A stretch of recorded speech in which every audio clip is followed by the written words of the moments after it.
N'hésitez pas à liker la vidéo si elle vous plaît et si vous êtes nouveau sur la chaîne, n'oubliez pas de vous abonner et d'activer la notification pour ne rater aucune de nos prochaines vidéos. On commence.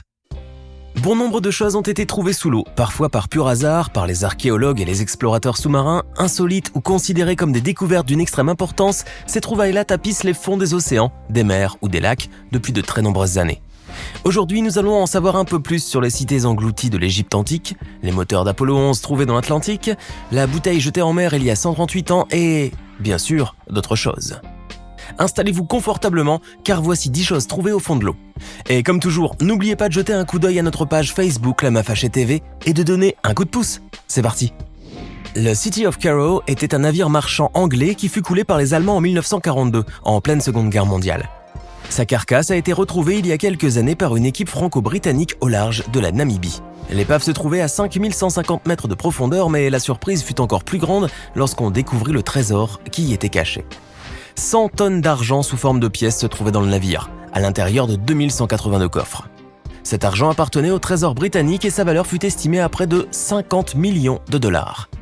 Une première dans l'histoire des trésors repêchés dans les profondeurs. Attendez une minute, les Allemands savaient-ils qu'un trésor se trouvait à bord de ce navire britannique qu'ils ont coulé ? Le 16 juillet 1969, Neil Armstrong et 2 autres astronautes étaient envoyés sur la Lune dans le cadre de la mission Apollo 11. Plus de 40 ans plus tard, 2 des 5 moteurs de la fusée qui avaient servi à propulser le vaisseau spatial étaient remontés du fond de l'océan Atlantique. La récupération de ces 2 éléments qui gisaient à 4267 mètres de profondeur a été effectuée sous l'initiative de Jeff Bezos, le fondateur d'Amazon. Le dispositif qui comportait les moteurs était tombé dans l'eau à une vitesse de 8000 km/h. Vous pouvez donc imaginer la puissance de l'impact avec la surface de l'eau à cette vitesse-là. Fort heureusement, les parties les plus lourdes qui constituaient l'étage de la fusée sont restées intactes. Après 3 semaines passées en mer, et grâce à des sonars sophistiqués, la mission Bezos Expeditions a permis de sortir ce matériel de valeur. Ces derniers avaient tout de même besoin d'être restaurés afin de corriger les dommages dus à la corrosion. Jeff Bezos peut donc se féliciter du succès de sa mission qu'il a financée et dirigée après avoir annoncé son lancement à la suite de la découverte de l'épave. Mais comme il l'a lui-même affirmé, les moteurs d'Apollo 11 reviennent à la NASA. On a souvent l'habitude de trouver des épaves de bateaux au fond de l'eau. Mais des épaves de train, en avez-vous déjà vu ? Voici un cimetière de train en pleine mer. Ces 2 locomotives, des modèles rares de Planet Class 222T, avec des cheminées bien visibles, datent des années 1850. Elles ont été découvertes par hasard en 1985 par Paul Epler, un capitaine de bateau. Les locomotives se trouvaient à environ 28 mètres de profondeur au large des côtes du New Jersey aux États-Unis. Comment sont-elles arrivées là ? Mystère. Les explorateurs lient cela au fait qu'elles aient probablement été poussées dans l'Atlantique du navire qui les transportait afin d'empêcher ce dernier de chavirer à cause de quelques tempêtes. Malgré la rouille, ces locomotives à vapeur sont restées en très bon état. Un plan a même été envisagé pour les faire remonter à la surface afin de les étudier. Si vous êtes un passionné de l'histoire de l'Égypte antique, voici alors une découverte qui va certainement vous fasciner. Les cités englouties de Canopée et de Tonis Hérakléon, respectivement découvertes en 1999 et en 2001. Les fouilles sous-marines étaient effectuées depuis 1992 au large du littoral égyptien dans la baie d'Aboukir par l'archéologue sous-marin Franck Gaudiot et son équipe. Finalement, elles ont permis d'en savoir un peu plus sur l'histoire de cette civilisation. D'après l'archéologue français, le temple de Tonis Hérakléon avait été détruit par un cataclysme naturel. Il a donc demeuré sous l'eau. On y retrouve des statues, des stèles ainsi que des objets qui ont permis de révéler quelques rites cérémoniaux pratiqués par les pharaons à cette époque-là. On a même découvert que Canopée était relié par un canal à la cité de Tonis Hérakléon et que Tonis et Hérakléon, que l'on croyait 2 villes distinctes, étaient en réalité le nom égyptien et le nom grec d'un seul et même endroit. Amateurs de plongée, avez-vous déjà entendu parler de Xicheng ? Il s'agit d'un site de plongée qui se trouve en Chine à 400 km de Shanghai. Le lieu n'est pas seulement connu pour sa beauté ou pour son magnifique lac Tiandao qui attire les plongeurs du monde entier, mais aussi pour la cité qui existe sous les eaux du lac. Construite en 621 après Jésus-Christ, cette ville appelée aussi la cité des lions était une vieille cité de la dynastie Han. Elle servait de centre politique et économique mais aussi culturel. Cependant, en 1959, les autorités chinoises ont décidé de submerger cette ville pour les besoins de la construction d'un barrage artificiel qui fit apparaître alors le lac Tiandao.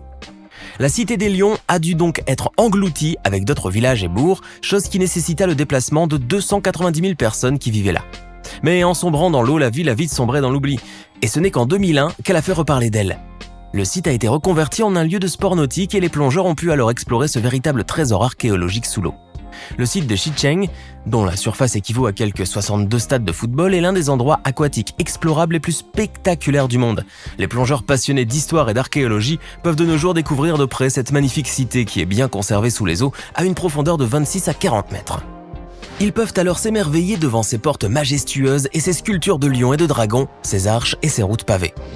Avant de continuer, voici maintenant la question du jour. Quel film de Luc Besson, sorti en 1988, raconte l'histoire de deux plongeurs apnéistes rivaux qui deviennent amis par la suite? Option A, Abyss. Option B, 20 000 lieues sous les mers. Option C, Le Grand Bleu. Si vous êtes un cinéphile et un passionné des mers et des océans, vous trouverez facilement la réponse. Choisissez l'option que vous pensez être la bonne et restez avec nous jusqu'à la fin de cette vidéo pour voir si vous avez répondu correctement. La Floride est l'un des plus grands États des États-Unis. Jusqu'à récemment, l'histoire du premier peuple ayant vécu dans cette partie du sud-est de l'Amérique, la culture Clovis, remontait à environ 13 000 ans. Mais la découverte faite par une équipe d'archéologues a prouvé que la présence humaine dans cette région était beaucoup plus ancienne qu'on ne le croyait. L'humain a peuplé la Floride 1500 ans plus tôt, ce qui prouve par là que l'exploration du monde a commencé beaucoup plus tôt que ce que les historiens nous ont appris jusqu'ici. Bien sûr, cette découverte n'aurait pas eu lieu sans les fouilles archéologiques qui ont permis de trouver des ossements, des restes d'animaux, y compris une défense de mammouth ainsi que des outils de pierre fossilisés âgés de quelques 14 550 ans. Les objets en question ont été trouvés sur le site de Page-Latson dans le fleuve Auxilia, près de la ville de Tallahassee. De très nombreuses opérations de plongée ont dû être menées afin de faire la lumière sur cette découverte. John Cruise, un plongeur amateur, a fait une découverte surprenante un beau jour de novembre 2015. Alors qu'il faisait de la plongée à Halifax au Canada, il a découvert une bouteille au fond du port, à 3 mètres de profondeur. La bouteille était en verre avec un bouchon de liège intact où était écrite l'inscription suivante « A. Case & Son Brewery ». Il s'agit de l'ancien nom de la brasserie Alexander Case qui se trouve aujourd'hui à Halifax. La bouteille était même remplie à moitié et contenait un liquide mousseux.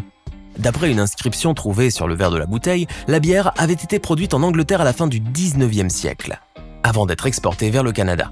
D'ailleurs, ce produit avait été importé entre 1872 et 1890, ce qui laisse entendre que cette bière aurait un peu plus de 130 ans. Une bouteille de bière centenaire alors. On se demande toutefois quel goût elle aurait. Une autre bouteille, de gin cette fois-ci, a été retrouvée par des personnes qui se promenaient sur une plage australienne. La bouteille rectangulaire à moitié enfouie dans le sable contenait un message à l'intérieur. Elle était datée de 1886, ce qui en fait la plus ancienne bouteille jetée à la mer retrouvée à ce jour. Le message, daté exactement du 12 juin 1886 et écrit en allemand, était intact et entouré d'une ficelle. Il s'agissait du journal de bord d'un voilier allemand depuis lequel la bouteille avait été jetée. Dans ce message, on a pu apprendre que la bouteille avait été jetée dans l'océan Indien à 950 km des côtes australiennes. Le contenu de ce message évoque également une expérience allemande réalisée probablement entre 1864 et 1933. Cette expérience consistait à jeter des bouteilles depuis des navires allemands dans le but de comprendre leur trajectoire et de suivre les courants marins. L'auteur demandait aussi à la personne qui trouverait la bouteille de la renvoyer à l'observatoire naval d'Hambourg ou bien au consulat allemand le plus proche, tout en indiquant où et quand elle a été retrouvée. Bien entendu, Tonya Hillman, qui avait trouvé la bouteille, et son mari, informèrent le Western Australia Museum. Les recherches menées dans les archives allemandes confirmèrent la chose. Une bouteille avait bel et bien été jetée à la mer du Pola le 12 juin 1886. Intéressant, n'est-ce pas? Et si vous faisiez l'expérience vous aussi en jetant une bouteille à la mer, à votre avis, dans combien d'années pourra-t-on la retrouver? C'est un grand incendie survenu à bord de l'USS Oriskany CV-34 durant la guerre du Vietnam qui est à l'origine de ce qui est devenu aujourd'hui ce porte-avions qui appartenait à l'US Navy. Car cette célèbre épave, l'une des plus célèbres du monde, est aujourd'hui un récif artificiel.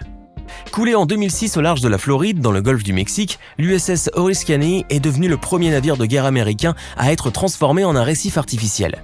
Surnommé le Great Barrier Reef, en référence à la grande barrière de corail, le porte-avions est même devenu un site de plongée très prisé des plongeurs expérimentés. Ces derniers peuvent descendre jusqu'à 65 mètres pour le visiter et découvrir la vie marine qui règne autour de son épave. Si vous êtes fan des films d'horreur en général, et de Vendredi 13 en particulier, vous devez donc certainement avoir entendu parler de la statue de Jason Voorhees, qui se trouve au fond du lac Crystal Lake aux États-Unis. Cette statue grandeur nature de ce personnage monstrueux tapisse le fond de ce lac depuis 2013. À l'origine de cette idée farfelue, un certain Curtis Larr. Cet homme était tellement passionné par la saga qu'il a décidé de réaliser une réplique parfaite de Jason Voorhees, avec son masque de hockey et sa machette, et de la placer au fond du lac qui se trouve à Crosby dans l'état du Minnesota. Mais ce n'est que 5 ans après avoir immergé la statue que celle-ci a été découverte par un plongeur qui s'aventurait là. Le choix du lieu n'est toutefois pas hasardeux. La statue a été plantée là même où Megan Garris et Tommy Jarvis ont réussi à piéger Jason Voorhees au fond du Crystal Lake. Voilà ce qui donnera certainement la chair de poule à ceux qui oseront s'aventurer dans ce lac. Vous venez de découvrir 10 choses trouvées au fond de l'eau. Vous est-il arrivé vous aussi de trouver quelque chose au fond de l'eau? Racontez-nous cela dans les commentaires. Enfin, la bonne réponse à la question du jour